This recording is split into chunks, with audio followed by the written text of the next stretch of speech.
A lot of business owners say, I want to buy a company. But when I ask one simple question, most people pause.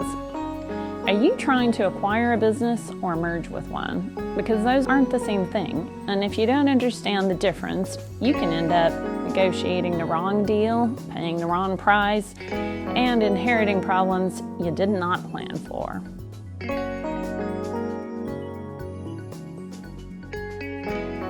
Today I want to break down the difference between a merger and an acquisition, and then walk through the three most common merger categories so you can think clearly about which one fits your goal. Hi, I'm Shayla Chamberlain, CPA in Riverside, California, founder and CEO of S. Chamberlain CPA. I work with business owners who've built real companies through hard work, persistence, and smart decisions. Many of you did not start with corporate structures or layers of executives. You built something profitable, and now you're facing bigger strategic moves. Mergers and acquisitions can be powerful tools for growth, but only when you understand what you're actually doing and what you're taking on financially. So let's start with the basics. A merger is typically when two companies combine into one unified entity.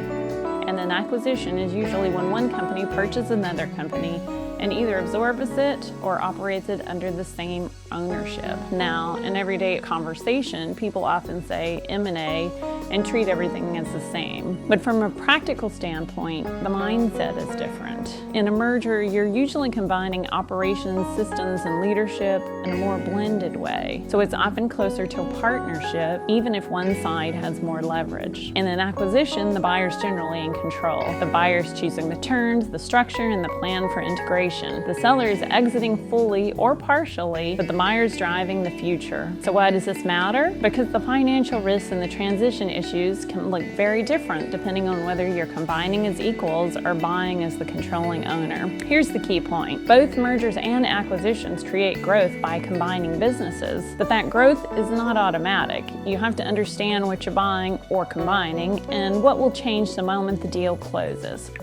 Now let's talk about the three most common merger categories you'll hear in business. The first type is a horizontal merger. A horizontal merger is when two companies in the same industry offering similar products or services combine. And this is a classic competitor move. You may be buying a competitor or you may be combining with a peer business in the same space. Why do owners pursue this? Well, it's usually for faster market share, more customers, and sometimes to reduce competition. But horizontal combinations can create hidden issues. You can end up with overlapping staff and duplicated roles. You can create pricing conflict or customer overlap. You can run into different ways of doing the same job, which creates friction and slows execution. And sometimes you get inflated expectations because the numbers look bigger, but the profit doesn't necessarily improve. Horizontal deals look obvious from the outside, but financially, you still need to ask some hard questions. Are we actually creating more profit, or are we just creating a larger operation with more complexity? And that's the first category, the horizontal merger, where the numbers can look bigger,